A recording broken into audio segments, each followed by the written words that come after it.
है दोस्तों, पिछले लेक्चर में हम लोग पढ़े थे, दो कॉन्फ़िगरेशन पढ़ लिए थे, ट्रांजिस्टर का कॉमन बेस कॉन्फ़िगरेशन और कॉमन इमीटर कॉन्फ़िगरेशन। इस लेक्चर में हम लोग कॉमन कलेक्टर कॉन्फ़िगरेशन, जो मेरा एक और कॉन्फ़िगरेशन था ट्रांजिस्टर का, उसको देखेंगे।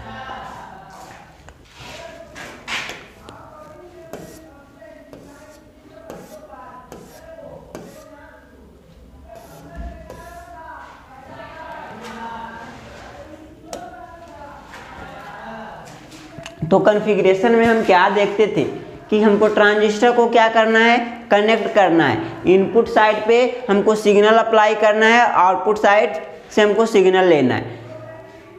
दो टर्मिनल के बीच क्या करेंगे, इनपुट सिग्नल देंगे और दो टर्मिनल से हम आउटपुट लेंगे, जिसमें एक टर्मिनल मेरा क्या रहने वाला है, कॉमन रहने वाला है। तो हम कॉमन कलेक्टर कॉन्फ़िगरेशन में क्या करते हैं, इन common collector configuration input is applied between base and collector terminal. Base और कलेक्टर पे हमको क्या देना है, इनपुट सिग्नल को अप्लाई करना है, यानी जिस सिग्नल को हमको एम्पलीफाई करना है उसको हमको क्या करेंगे, उस सिग्नल को बेस और कलेक्टर के बीच में अप्लाई करेंगे, and output is taken from emitter and collector terminal. और आउटपुट क्या करेंगे, इमीटर और कलेक्टर के बीच में लेंगे, इमीटर और कलेक्टर। तो यहाँ इनपुट और आउटपुट के बीच में आपको कॉमन टर्मिनल देखने को क्या मिल रहा है, यहाँ पे कॉमन टर्मिनल है कलेक्टर। कॉमन टर्मिनल क्या है, कलेक्टर है, तो इसलिए इसका नाम दिए हैं कॉमन कलेक्टर कॉन्फ़िगरेशन। यानी in input and output the terminal collector is being common, so it is called common collector configuration.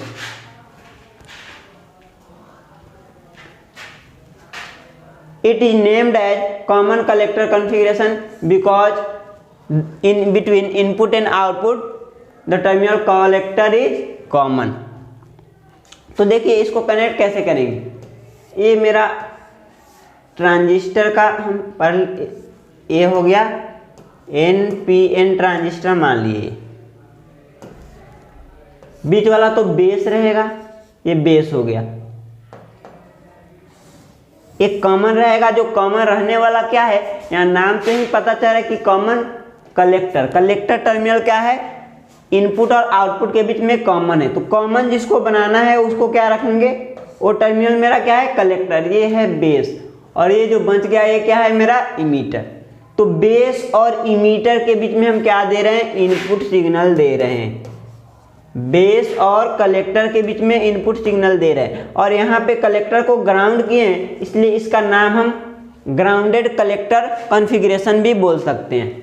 और यहाँ ये है इमीटर, तो इमीटर और कलेक्टर के बीच हम क्या लेंगे, आउटपुट लेंगे। तो हमारे पास यहाँ ये बातें ध्यान देने वाली है कि इसका इनपुट टर्मिनल क्या होगा, आउटपुट टर्मिनल क्या होगा, इनपुट वोल्टेज क्या होगा, आउटपुट वोल्टेज क्या होगा। तो यहाँ पे तो हमको पता है कि कॉमन क्या है, कलेक्टर है। तो इनपुट किस पे अप्लाई कर रहे हैं, बेस पे। तो बेस क्या हो गया, इनपुट टर्मिनल, बेस हो गया इनपुट टर्मिनल। आउटपुट किससे ले रहे हैं, इमीटर से, तो इमीटर क्या हो गया, output terminal, emitter output terminal. तो हमारे पास इनपुट टर्मिनल बेस रहेगा और आउटपुट टर्मिनल इमीटर रहेगा। तो इनपुट करंट क्या होगा, बेस करंट इनपुट करंट होगा, और आउटपुट करंट क्या होगा, इमीटर करंट होगा। तो या जो इनपुट टर्मिनल है उसका करंट इनपुट करंट, जो आउटपुट टर्मिनल है उसका करंट आउटपुट करंट। अब देखिए इनपुट वोल्टेज की बात करें तो बेस और कलेक्टर के बीच में इनपुट दे रहे हैं, तो क्या होगा, base to collector voltage input voltage होगा, base to collector voltage input voltage होगा, और emitter to collector voltage VEC या CE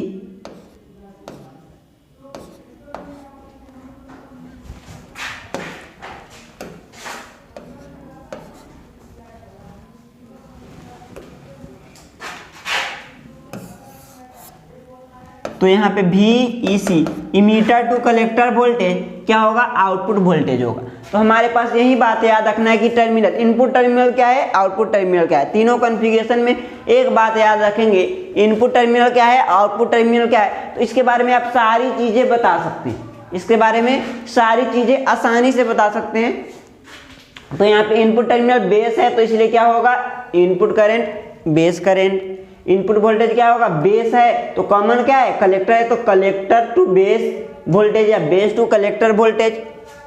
आउटपुट क्या है, इमीटर है, कॉमन क्या है, कलेक्टर है, तो इमीटर टू कलेक्टर वोल्टेज या collector to emitter voltage output voltage. अगर हम सर्किट की बात करें तो सर्किट की बात करें तो ऐसे बनाएंगे सर्किट। यहाँ पे क्या कर देंगे, एक ट्रांजिस्टर बना लीजिए, NPN या PNP ट्रांजिस्टर बना लीजिए।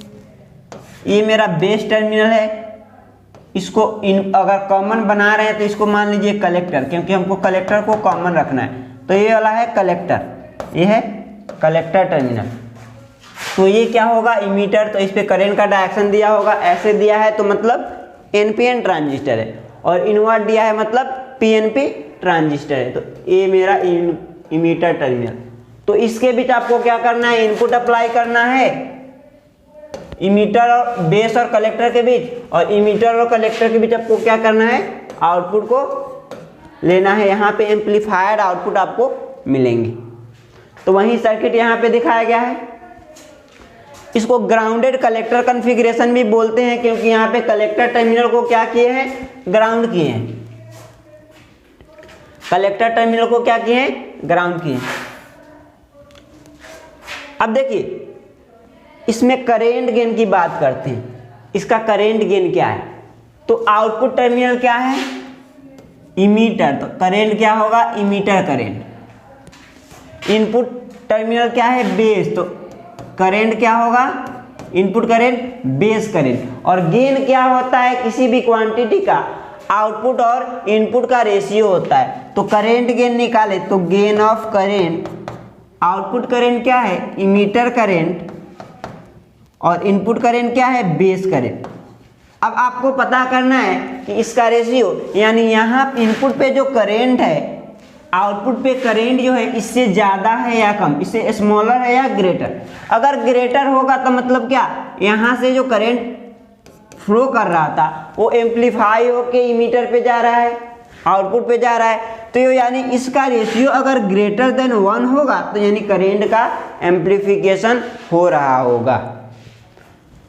अगर इस करेंट गेन का वैल्यू स्मॉलर देन 1 होगा, इसका मतलब क्या है कि करेंट का एम्पलीफिकेशन नहीं हो रहा होगा।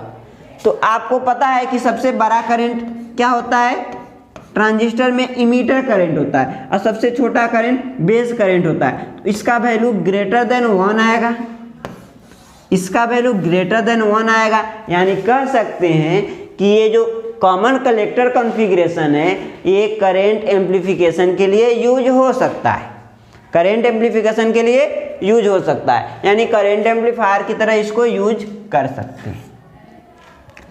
तो यही इसीलिए यहाँ पे लिखे हैं common collector configuration has current gain greater than 1, therefore it can amplify current. Current को क्या कर सकता है, एम्पलीफाई कर सकता है। It does not amplify the voltage signal, यानी ये वोल्टेज को क्या करेगा, एम्पलीफाई नहीं करेगा। इसको सिर्फ करंट के एम्पलीफिकेशन के लिए यूज करेंगे, करंट के एम्पलीफिकेशन के लिए यूज करेंगे, वोल्टेज एम्पलीफिकेशन के लिए नहीं यूज करेंगे। यानी हम जो कॉमन बेस कॉन्फ़िगरेशन पढ़े थे उसमें क्या हो रहा था, करंट का एम्पलीफिकेशन नहीं हो रहा था, सिर्फ वोल्टेज का एम्पलीफिकेशन हो रहा था। तो सीबी कॉन्फ़िगरेशन को, कॉमन बेस कॉन्फ़िगरेशन को सिर्फ वोल्टेज एम्पलीफायर की तरह यूज करते थे, वोल्टेज एम्पलीफाई होता था। वहीं कॉमन इमीटर कॉन्फ़िगरेशन में voltage and current both amplify होता था। और यहां सीसी कॉन्फ़िगरेशन में सिर्फ करेंट एम्पलीफाई हो रहा है,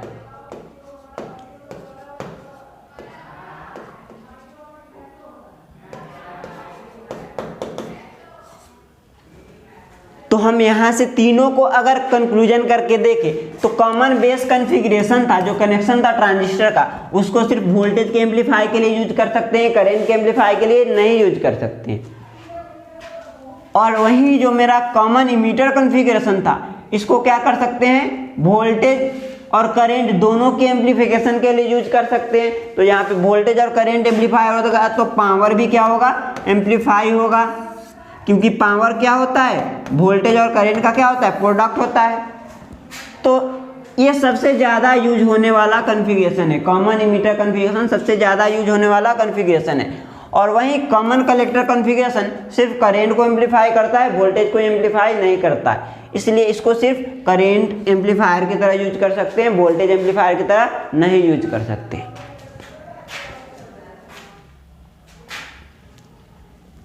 अब हम बात करते हैं करंट एम्पलीफिकेशन की। करंट एम्पलीफिकेशन की बात करते हैं तो कॉमन बेस कॉन्फ़िगरेशन में जो हम करंट एम्पलीफिकेशन फैक्टर पढ़े थे उसको बोले थे अल्फा, यानी उसमें जो करंट एम्पलीफाई करने का फैक्टर था, मतलब आउटपुट करंट और इनपुट करंट का जो रेशियो था, उसको क्या बोले थे, अल्फा बोले थे। और वो अल्फा क्या आया था, IC/IE आया था, क्योंकि उसमें बेस क्या था, कॉमन था, आउटपुट कलेक्टर से ले रहे थे और इनपुट इमीटर पे दे रहे थे।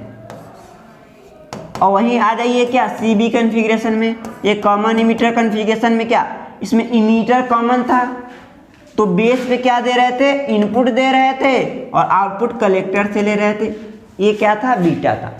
इसी तरह इसमें निकालेंगे, ये सब चेंज क्वांटिटी में था, सब चेंज क्वांटिटी में था, क्वांटिटी का चेंज लिए थे। अब हम CC कॉन्फ़िगरेशन में करेंट एम्पलीफिकेशन फैक्टर को बोलते हैं गामा, क्या बोलते हैं, गामा बोलते हैं। और ये भी क्या होगा, आउटपुट करंट और इनपुट करंट में चेंज का रेशियो होगा। तो इसमें आउटपुट टर्मिनल एक बताइए, आउटपुट टर्मिनल इसमें क्या था, आउटपुट टर्मिनल अभी बताए तो आउटपुट टर्मिनल इसमें क्या था, इमीटर से आउटपुट ले रहे थे, कॉमन था कलेक्टर, बेस पे क्या दे रहे थे, इनपुट दे रहे थे। इसमें चेंज का रेशियो क्या होगा, करंट एम्पलीफिकेशन फैक्टर होगा कॉमन कलेक्टर कॉन्फ़िगरेशन में। इसलिए यहाँ पे लिखे हैं ये वाला पॉइंट, करंट एम्पलीफिकेशन फैक्टर या करंट गेन, जिसको हम बोल रहे हैं gamma, it is the ratio of change in emitter current delta I to the change in base current IB, to the change in base current IB। तो ये होगा current amplification factor का definition in common collector configuration. तो यहाँ से आपको gamma की value मिला डेल्टा I/डेल्टा I। तो हमारे पास तीनों कॉन्फ़िगरेशन से करंट एम्पलीफिकेशन फैक्टर के मान निकले हैं, अल्फा, बीटा और गामा। तो पिछले कॉन्फ़िगरेशन में हम लोग क्या देखे थे, अल्फा और बीटा में रिलेशन देखे थे, कुछ अल्फा बीटा में रिलेशन देखे थे। अब हम यहाँ पे क्या करेंगे, अल्फा, बीटा और गामा तीनों का एक साथ रिलेशन देखेंगे, इस तीनों में क्या रिलेशन है, इस तीनों में क्या रिलेशन है। तो चलिए रिलेशन को हम बता रहे हैं। तो रिलेशन को जानने से पहले देखिए अल्फा क्या होता है, किसमें होता है, कॉमन बेस कॉन्फ़िगरेशन में। और कॉमन बेस कॉन्फ़िगरेशन में क्या होगा, बेस कॉमन होगा, आउटपुट किससे लेते हैं, कलेक्टर से लेते हैं। तो ऊपर क्या होगा, change in collector current, input किस पे देते हैं, इमीटर पे देते हैं, तो क्या होता है, चेंज इन इमीटर करंट, ये क्या हो गया, अल्फा। ये देखिए कॉमन इमीटर कॉन्फ़िगरेशन में क्या होता है, बीटा होता है। इसमें क्या होता है, इमीटर टर्मिनल कॉमन, आउटपुट किससे लेते हैं, कलेक्टर से लेते हैं, इनपुट किस पे देते हैं, बेस पे। तो change in collector current to the change in base current, ये गामा। गामा को हम लोग अभी पढ़े किस में है, ये कॉमन कलेक्टर कॉन्फ़िगरेशन में। इसमें क्या है, कलेक्टर क्या है, कॉमन है, ये कॉमन टर्मिनल है, ये कलेक्टर, इसका मतलब सी से कॉमन, सी से कलेक्टर। तो कॉमन टर्मिनल क्या है, कलेक्टर है। तो आउटपुट किससे ले रहा है, इमीटर से ले रहा है, इनपुट दे रहा है बेस पे। तो ये अल्फा, बीटा और गामा का डिफिनेशन है, ये सिंपल डिफिनेशन से उसका फॉर्मूला है अल्फा बीटा और गामा का। अब देखिए किसी भी ट्रांजिस्टर में क्या होता है, इमीटर करेंट क्या होता है, बेस करंट और कलेक्टर करंट का सम होता है। Emitter current is equal to base current plus collector current. अब इस क्वांटिटी को आप चेंज में ले लीजिए, मतलब दोनों साइड चेंज में सभी क्वांटिटी को ले लीजिए, तो delta I B plus delta I. अब आपको करना क्या है, किसी भी एक क्वांटिटी में आपको नीचे वाला का वैल्यू रखना है, नीचे वाला का वैल्यू। तो आप बीटा में भी रख सकते हैं, गामा में भी रख सकते हैं, आपके ऊपर डिपेंडेंट। तो आप बीटा में रखिए तो किसका मान रखिएगा, डेल्टा आई बी का मान निकाल के इस फॉर्मूला से इसमें रखिएगा, या इसमें रखे तो इसमें भी डेल्टा आई बी का रख सकते हैं। अल्फा आई का रखना चाहते हैं तो अल्फा आई का इसमें रखेंगे, अल्फा वाला में डेल्टा आई का निकालेंगे तो इसमें रखें। तो चलिए हम यहाँ पे डेल्टा आई हो गया, डेल्टा आई बी हो गया। डेल्टा आई बी क्या होगा, delta I minus delta I C. इसको निकाल के मान लिए समीकरण 4, इसको बोल दिए 1, इसको बोल दिए 2, इसको बोल दिए 3, इसको 4। अब इस आई बी का वैल्यू, डेल्टा आई बी का वैल्यू हम पुट कर रहे हैं इक्वेशन 3 में, मतलब इस गामा वाले में हम क्या कर रहे हैं, पुट कर रहे हैं, गामा वाले में पुट कर रहे हैं। इससे क्या होगा, अल्फा और गामा में या चाहे बीटा और गामा में रिलेशन हमको मिलेगा। तो यहाँ पे क्या था, देखिए यहाँ पे गामा है, गामा क्या है, change in emitter current delta I, नीचे क्या है delta I B. Delta I B की जगह पर आप क्या लिख सकते हैं, delta I minus delta I C. तो यहाँ पे क्या किए, delta I minus delta I C लिख दी। अब क्या करते थे, ऊपर और नीचे न्यूमरेटर और डिनोमिनेटर में किसी क्वांटिटी से हम भाग देते थे। तो आप किसी क्वांटिटी से क्या कीजिए, भाग दीजिए। तो यहाँ पे हम क्या कर रहे हैं, इमीटर क्वांटिटी से यानी इमीटर करंट में चेंज से हम क्या कर रहे हैं, डिवाइड कर रहे हैं।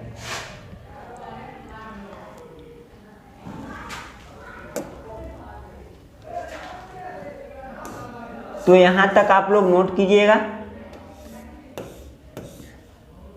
तो हम यहां पे क्या किए, वैल्यू पुट कर दिए गामा में बीटा का, डेल्टा आई बी का वैल्यू पुट कर दिए गामा वाले डिफिनेशन में। यहां पे करेंट एम्प्लीफिकेशन फैक्टर क्या था, gamma is equal to delta I E upon delta I B, और डेल्टा आई बी के जगह पर हम क्या रख लिए, delta I E minus delta I C, इसको रख लिए। अब आप क्या कर रहे हैं, इसमें न्यूमरेटर में और डिनोमिनेटर में क्या करें, मान लीजिए डेल्टा आई से डिवाइड करें, दोनों तरफ डेल्टा आई से, इसमें भी डेल्टा आई से डिवाइड होगा, इसमें भी डेल्टा आई से डिवाइड होगा। तो ये क्या हो जाएगा, क्वांटिटी ये हो जाएगा 1, इसलिए यहाँ पे क्या आ गया 1। ये क्या होगा, ये भी हो जाएगा 1 क्वांटिटी, इसका भी रेशियो क्या हो जाएगा 1, तो यहाँ पे भी क्या आ गया 1। और delta I C upon delta I, ये क्या होता है, अल्फा का होता है। अल्फा क्या होता था, delta I C upon delta I, तो delta I C upon delta I क्या है, अल्फा। तो इसके जगह आप क्या रख सकते हैं, यहाँ से अल्फा।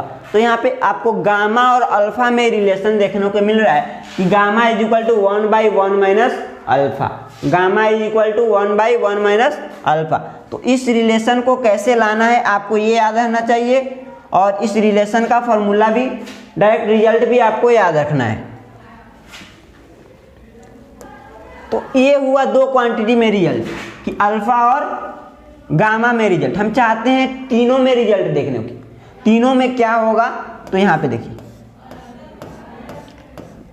अब यहाँ पे इस इक्वेशन में देखिए, इस बीटा की वैल्यू को रख दीजिए, आ जाइए यहाँ पे। यहाँ से हमको रिजल्ट आया था gamma is equal to 1/1 minus alpha, ये हम प्रूफ कर चुके थे। आइए beta is equal to alpha by 1 minus alpha हम पिछले लेक्चर में प्रूफ कर चुके हैं। ये वाली बात पिछले लेक्चर में प्रूफ कर चुके हैं। अब यहाँ से आप क्या कीजिए, 1/1 माइनस अल्फा यहाँ पे देखने को मिल रहा है, 1/1 माइनस अल्फा। तो इसको क्या आप ऐसे लिख सकते हैं, beta is equal to alpha into 1/1 minus alpha, alpha is equal to 1 minus alpha. तो आप क्या कीजिएगा, इतना के जगह पर आप क्या रख सकते हैं, गामा की वैल्यू रख सकते हैं। या यहाँ पे क्या कर किए हम, इसको इस साइड भेज दिए, इस अल्फा को इस साइड भेज दिए, इसको क्रॉस मल्टीप्लाई कर दिए, तो इस अल्फा को क्या किए, इस साइड भेज दिए। यहाँ पे ये यहीं पे है, तो अल्फा को इस साइड भेज, तो बीटा बाई अल्फा हो गया है। आप यहाँ पे भी ऐसे भी कर सकते हैं, यहाँ पे मान रख सकते हैं कि ये बीटा है, अल्फा इंटू 1 ये गामा हो जाएगा, ऐसे beta is equal to alpha by gamma, ऐसे हो जाएगा। हम यहाँ पे क्या किए हैं कि इस अल्फा को, क्वांटिटी को यहाँ पे इसके नीचे ला दें, तो इधर बच जाएगा 1/1 में अल्फा, इस साइड लिख दिए, इधर क्या हो जाएगा beta by alpha, beta by alpha. और ये 1/1 में अल्फा किसका रिजल्ट है, 1/1 में अल्फा, यही तो है मेरा गामा, यही तो है गामा। तो इसका रिजल्ट यहाँ पे रख दिए, तो ये क्या हो गया, gamma is equal to beta by alpha. तो तीनों में आपको रिजल्ट देखने को मिल रहा है कि गामा क्या है, बीटा और अल्फा का रेशियो है, gamma is equal to beta by alpha. तो ये रिजल्ट भी आपको याद रखना है कि तीनों में एक साथ क्या होगा, रिलेशन क्या होगा, gamma is equal to beta by alpha. अब देखिए, अब हम चाहते हैं कि बीटा और गामा में रिलेशन है, बीटा और गामा में रिलेशन है, तो इस अल्फा की जगह पर, इस अल्फा की जगह पर बीटा के रूप में क्या आप रख दीजिए, ये वाला फॉर्मूला कि अल्फा क्या होता है, बीटा बाई 1 प्लस बीटा, ये होता है बीटा बाई 1 प्लस बीटा। ये भी पिछले लेक्चर में हम लोग देखे थे। चलिए, तो यहां तक नोट करना है। इसके आगे देखिए, यहाँ पे क्या रख दिए, अल्फा की जगह पर हम रख दिए alpha is equal to beta by 1 plus beta, ये वाले हम यहाँ पे रख दिए। अब देखिए, हम इसको क्या किए हैं, इधर क्या है गामा, इस बीटा को एक साइड किए हैं। अब इसको क्या कर सकते हैं, इसको ऊपर भेज सकते हैं, इसको नीचे ला सकते हैं, इसको ऊपर भेज दिए, इसको नीचे ला दिए। अब तो ये क्या होगा, बीटा बीटा कैंसिल हो जाएगा, तो गामा और बीटा में रिलेशन क्या मिला है, 1 plus beta, gamma is equal to 1 plus beta. तो यहाँ पे कुछ नहीं करना है, तीनों में आपको रिलेशन सबको देखना है। एग्जाम में आपको रिलेशन भी पूछते हैं, किसी एक का रिलेशन डिराइव करने के लिए पूछ देता है, लेकिन आपको रिजल्ट के रूप में सब में आपको रिलेशन याद रहने चाहिए, सब में आपको रिलेशन याद रहने चाहिए, या तो न्यूमेरिकल बनाने के लिए या ऑब्जेक्टिव क्वेश्चन बनाने के लिए। तो ये देख चुके हम लोग रिलेशन। अब हम जिस तरह सभी कॉन्फ़िगरेशन में, दो कॉन्फ़िगरेशन में क्या देखे थे, इनपुट कैरेक्टरिस्टिक देखे थे, आउटपुट कैरेक्टरिस्टिक देखे थे। तो इस कॉन्फ़िगरेशन में भी क्या देखेंगे, इनपुट कैरेक्टरिस्टिक देखेंगे और आउटपुट कैरेक्टरिस्टिक देखेंगे। इनपुट कैरेक्टरिस्टिक मतलब क्या, इनपुट साइड के वोल्टेज और करंट का रिलेशन इसमें कांस्टेंट रखते हैं, अदर साइड के वोल्टेज को कांस्टेंट रखते हैं। और आउटपुट कैरेक्टरिस्टिक का मतलब आउटपुट साइड का वोल्टेज और आउटपुट साइड के करंट में कर्व या रिलेशन, और इसमें क्या रखते हैं, इनपुट साइड के करंट को हम क्या रखते हैं, कांस्टेंट रखते हैं। तो ये तो बताए, तो जनरल डिफिनेशन बताए। अब इसको यहाँ पे हम इस कॉन्फ़िगरेशन के लिए स्टैंडर्ड कर रहे हैं, यानी इस कॉन्फ़िगरेशन के लिए हम क्या करें, इसको स्पेशल बना रहे हैं। तो यहाँ पे इनपुट कैरेक्टरिस्टिक, तो हमारा कॉन्फ़िगरेशन था, कौन सा कॉन्फ़िगरेशन पर है, सीसी कॉन्फ़िगरेशन पर है, कॉमन कलेक्टर। तो ये बेस है, कलेक्टर को कॉमन रखें, कॉमन क्या है, कलेक्टर, ये है इमीटर, यहाँ पे आउटपुट, यहाँ पे input, input current base current, output current collector current, input voltage base to collector voltage VBC, output voltage emitter to collector voltage. तो ये क्या होगा, इनपुट कैरेक्टरिस्टिक क्या होगा, ये कर्व होगा, किसके किसके बीच का, इनपुट वोल्टेज और इनपुट करेंट के बीच का कर्व होगा, और इसमें अदर साइड के, आउटपुट साइड के वोल्टेज को क्या रखेंगे, कांस्टेंट रखेंगे। इसलिए लिखे हैं यहाँ पे, it is the curve drawn between collector base voltage, यहाँ पे इनपुट साइड का वोल्टेज है, collector to base voltage, collector base voltage and base current I B, collector base voltage और base current I B, input voltage ये है और input voltage ये है और इनपुट करंट ये है, इस दोनों के बीच हम क्या रख रहे हैं, कर्व ड्रॉ कर रहे हैं at constant collector emitter voltage. Collector emitter voltage इसी को बोले हैं कलेक्टर टू इमीटर वोल्टेज या इमीटर टू कलेक्टर वोल्टेज। तो ये वाला है आउटपुट साइड का वोल्टेज। तो इनपुट साइड के करेंट और इनपुट साइड के वोल्टेज के बीच अब कर्व ड्रॉ करते हैं। जब इससे इंडिपेंडेंट होकर, अदर साइड के वोल्टेज से इंडिपेंडेंट होकर, यानी इसको कांस्टेंट रख के, तो क्या होता है, इनपुट कर्व मिलता है। तो ये हो गया इनपुट कर्व, इनपुट कैरेक्टरिस्टिक। अब हम वोल्टेज को कहाँ पे रखते हैं, एक्स एक्सिस पे रखते हैं, करंट को कहाँ पे रखते हैं, वाई एक्सिस पे रखते हैं। तो वोल्टेज मेरा क्या है, input voltage base to collector voltage, यहाँ पे बेस टू कलेक्टर वोल्टेज किसमें होगा, वोल्ट में होगा। अब इसको क्या रखें, यहाँ पे बेस करंट मिली एम्पियर में होगा। चलिए यहाँ पे माइक्रो एम्पियर में है, मिली एम्पियर माइक्रो एम्पियर में करंट आता है यहाँ पे। तो ये था इनपुट कैरेक्टरिस्टिक। देखिए यहाँ पे कर्व देखते हैं, यहाँ पे कर्व देखते हैं।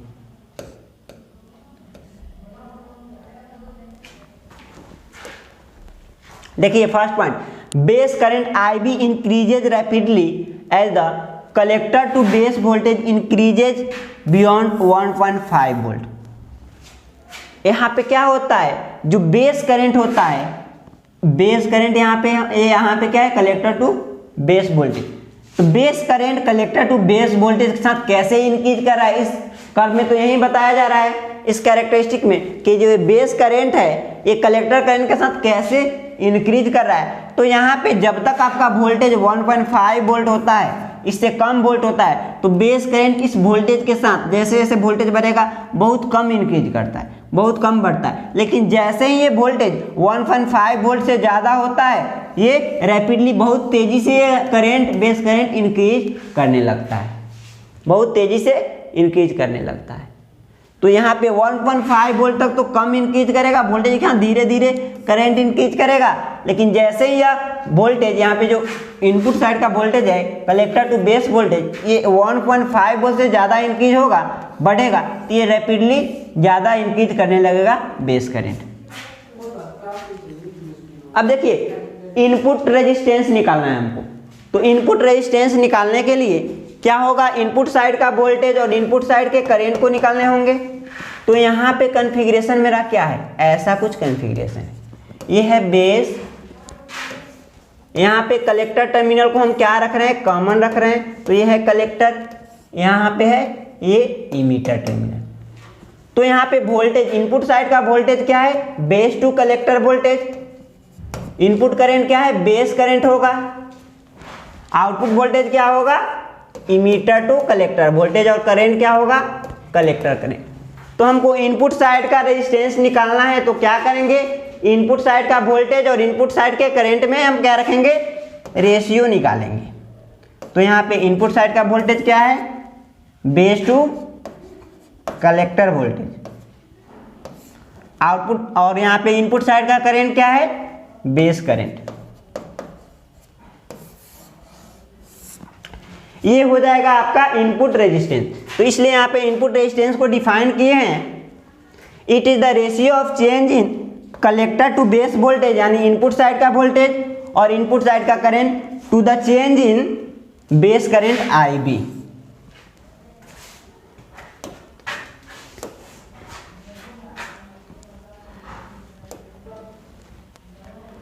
तो ये होगा input resistance in common collector amplifier, यानी कॉमन कलेक्टर कॉन्फ़िगरेशन में, जिसको हम क्या करते हैं, करेंट एम्पलीफायर के लिए यूज करते हैं, करेंट एम्पलीफिकेशन के लिए यूज करते हैं। तो यहां से आप इनपुट रेजिस्टेंस लिख सकते हैं, बेस टू कलेक्टर वोल्टेज और बेस करंट में चेंज का रेशियो क्या होगा, इनपुट रेजिस्टेंस। और इसमें कांस्टेंट किसको रखते हैं, जब इनपुट साइड की बात करते हैं तो हम कांस्टेंट रखते हैं आउटपुट साइड के वोल्टेज को। आउटपुट साइड का वोल्टेज मेरा क्या था, एट कांस्टेंट इमीटर और कलेक्टर के बीच का वोल्टेज था, जिसमें कलेक्टर मेरा क्या था, कॉमन टर्मिनल था और इमीटर क्या था, आउटपुट टर्मिनल था, इसलिए यहां पे ये हो जाएगा इनपुट रेजिस्टेंस का डिफिनेशन। अब चलिए आउटपुट रेजिस्टेंस देखते हैं। चलिए आउटपुट कैरेक्टरिस्टिक, तो आउटपुट कैरेक्टरिस्टिक देखने के लिए क्या करना पड़ेगा हमको, यहाँ पे कॉन्फ़िगरेशन देखिए, आउटपुट साइड का वोल्टेज और आउटपुट साइड का करंट के बीच हमको कर्व ड्रॉ करना है, और उस कर्व को ड्रॉ करते समय इनपुट साइड के करंट को हमको क्या रखना है, कांस्टेंट रखना है। तो इनपुट साइड क्या है, यहाँ पे input terminal base, output terminal emitter और कॉमन टर्मिनल कलेक्टर। तो यहाँ पे इनपुट का करंट क्या होगा, बेस करंट, आउटपुट का करंट क्या होगा, कलेक्टर करंट। इनपुट का voltage base to collector voltage, output का voltage emitter to collector voltage. तो हमको आउटपुट कैरेक्टरिस्टिक ड्रॉ करना है। तो आउटपुट कैरेक्टरिस्टिक ड्रॉ करेंगे किसके किसके बीच, आउटपुट वोल्टेज और आउटपुट करंट। यहाँ पे आउटपुट वोल्टेज क्या है, collector to emitter voltage, output current क्या है, कलेक्टर करंट। तो इस दोनों के बीच में आपको क्या करना है, कर्व ड्रॉ करना है। तो चलिए इसलिए यहाँ पे आउटपुट कैरेक्टरिस्टिक का डिफिनेशन देंगे, it is the curve drawn between emitter to collector voltage and output current collector current at constant input side के हमको क्या रखेंगे, करेंट बेस करेंट IB। तो इस वोल्टेज और इस करेंट के बीच हमको क्या करना है, कर्व ड्रॉ करना है। अब यहाँ पे चलिए कर्व ड्रॉ करते हैं। तो ये क्या है, एक्स एक्सिस पे क्या लेते हैं, वोल्टेज को लेते हैं, वाई एक्सिस पे क्या लेते हैं, करेंट को लेते हैं। तो करेंट क्या होगा, या तो मिली एम्पियर में होगा, माइक्रो एम्पियर में होगा, क्योंकि हम जो मटेरियल बना रहे हैं, जो ट्रांजिस्टर बना रहे हैं, उसमें क्या इस्तेमाल कर रहे हैं, या तो सिलिकॉन मटेरियल इस्तेमाल कर रहे हैं या जर्मेनियम मटेरियल इस्तेमाल कर रहे हैं।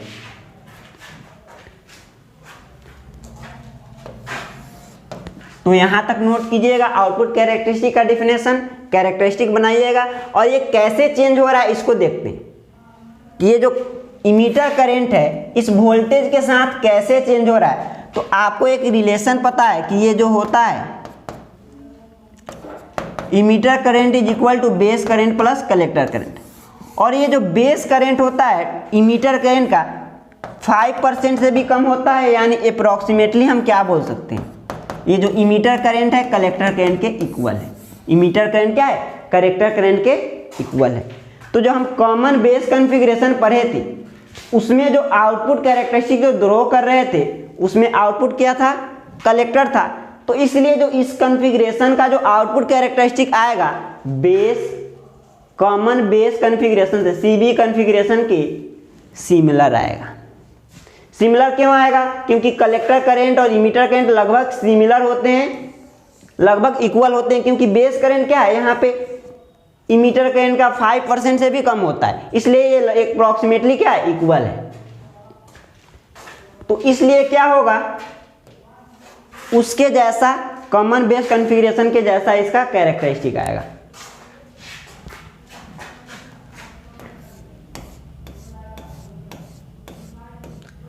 तो देखिए कैसे चेंज हो रहा है। The output characteristic of common collector configuration is similar to common emitter configuration because it is approximately equal to I, क्योंकि क्या है, I क्या है,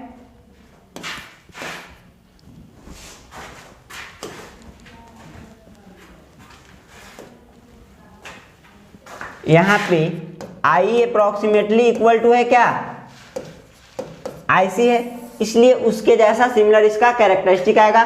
पहला पॉइंट।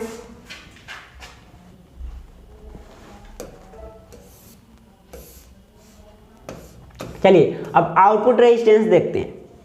तो आउटपुट रेजिस्टेंस देखने के लिए क्या करेंगे, कॉमन कलेक्टर कॉन्फ़िगरेशन में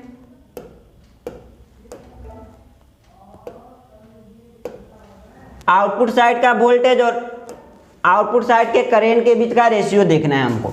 तो आउटपुट साइड का वोल्टेज क्या था,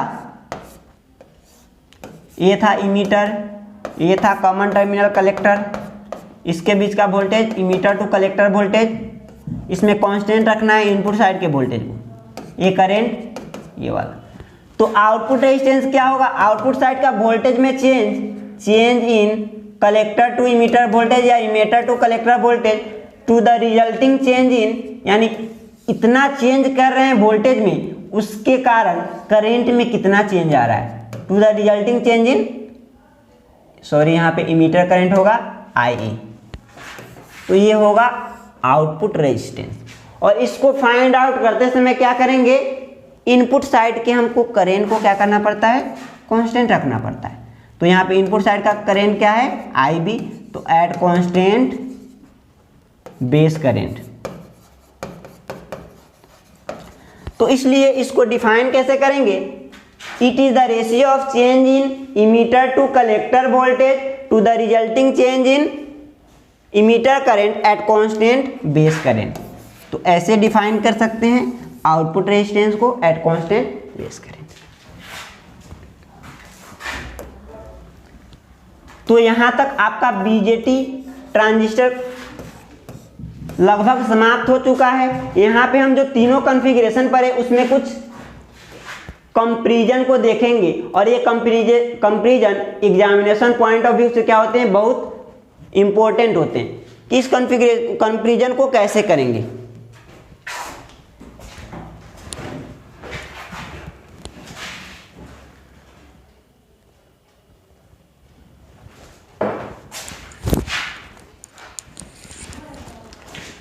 तो चलिए देखिए कंपैरिजन को देखते हैं थोड़ा। तो कंपैरिजन में आपको ज़्यादा कुछ याद नहीं रखना है। आपको अगर तीनों कॉन्फ़िगरेशन पढ़ें तो कंपैरिजन आसानी से कर पाएंगे। तो यहाँ पे एक पैरामीटर लिए कि किस पैरामीटर के आधार पे हम क्या कर रहे हैं, तीनों कॉन्फ़िगरेशन में कंपैरिजन कर रहे हैं। हमारे पास यहाँ पे तीनों कॉन्फ़िगरेशन के नाम लिख दिए, common base configuration, common emitter configuration और कॉमन कलेक्टर कॉन्फ़िगरेशन। तो फर्स्ट पैरामीटर क्या है, कॉमन टर्मिनल। तो ये तो आपको नाम से ही मिल जाएंगे कि इसमें कॉमन टर्मिनल क्या है। तो आपको तो नाम से ही पता चल जाएगा कि किस कॉन्फ़िगरेशन में कौन सा टर्मिनल कॉमन है। तो नाम से ही पता चल जाएगा कि कॉमन बेस, तो बेस क्या है, कॉमन। कॉमन इमीटर, तो कॉमन क्या है, इमीटर। कॉमन कलेक्टर, तो कॉमन क्या है, कलेक्टर टर्मिनल। अब देखिए input terminal, output terminal, input junction, output junction, इसको देखते हैं। तो आपको कॉमन बेस कॉन्फ़िगरेशन, तो कॉमन बेस को बनाइए, ऐसे ट्रांजिस्टर बना लेते हैं।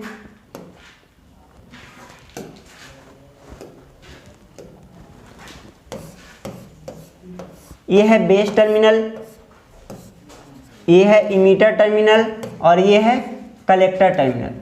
तो इसको कॉमन रख रहे हैं, बेस को, यहाँ पे इनपुट दे रहे हैं, यहाँ से आउटपुट ले रहे हैं। तो इनपुट टर्मिनल क्या है, इनपुट टर्मिनल है यहाँ पे इमीटर। तो यहाँ पे इमीटर क्या होगा, इनपुट टर्मिनल। आउटपुट टर्मिनल क्या है, कलेक्टर। आउटपुट टर्मिनल क्या है, यहाँ पे कलेक्टर। इनपुट जंक्शन क्या है, इनपुट जंक्शन इमीटर और बेस के बीच बनेगा। तो इनपुट जंक्शन यहाँ पे क्या है, emitter base junction. Output junction किसके बीच बनेगा, कलेक्टर बेस जंक्शन।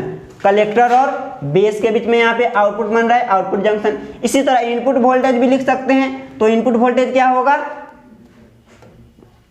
इमीटर और base voltage, emitter base voltage. Output voltage क्या होगा, कलेक्टर बेस वोल्टेज। तो इसी तरह सभी में आप क्या कर सकते हैं, इनपुट वोल्टेज आउटपुट वोल्टेज बता सकते हैं।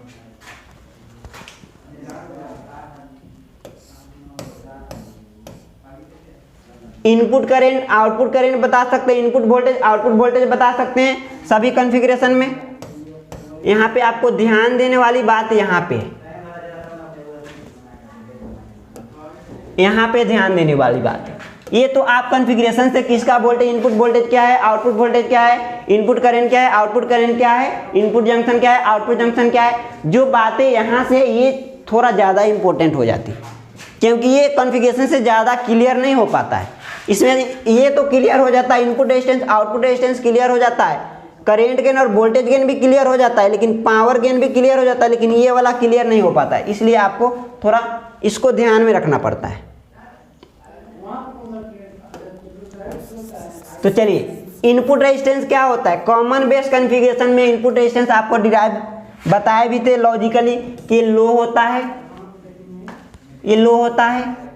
आउटपुट रेजिस्टेंस क्या होता है, बहुत ज़्यादा हाई होता था। और करेंट गेन क्या है, इस करेंट गेन के लिए हम करेंट को एम्पलीफाई करने के लिए तो इसको इस्तेमाल नहीं करते थे, क्योंकि इसका करेंट गेन क्या आ रहा था, लेस देन 1 आ रहा था, इसलिए इसका करेंट गेन क्या होगा, लो होगा। वहीं वोल्टेज गेन क्या आ रहा था, ग्रेटर देन 1 आ रहा था, इसलिए वोल्टेज गेन क्या होगा, हाई होगा। यानी करेंट एम्पलीफायर की तरह इसको यूज नहीं कर सकते, कॉमन बेस कॉन्फ़िगरेशन को वोल्टेज एम्पलीफायर के लिए यूज कर सकते। इसका पावर गेन क्यों क्या होगा, लो होगा, क्योंकि यहाँ पे पावर क्या होता है, वोल्टेज और करंट का रेशियो होता है। यहाँ पे करंट क्या है, लो है, करंट गेन लो है, वोल्टेज गेन क्या है, थोड़ा हाई है, इसलिए इसका पावर गेन लो आता है।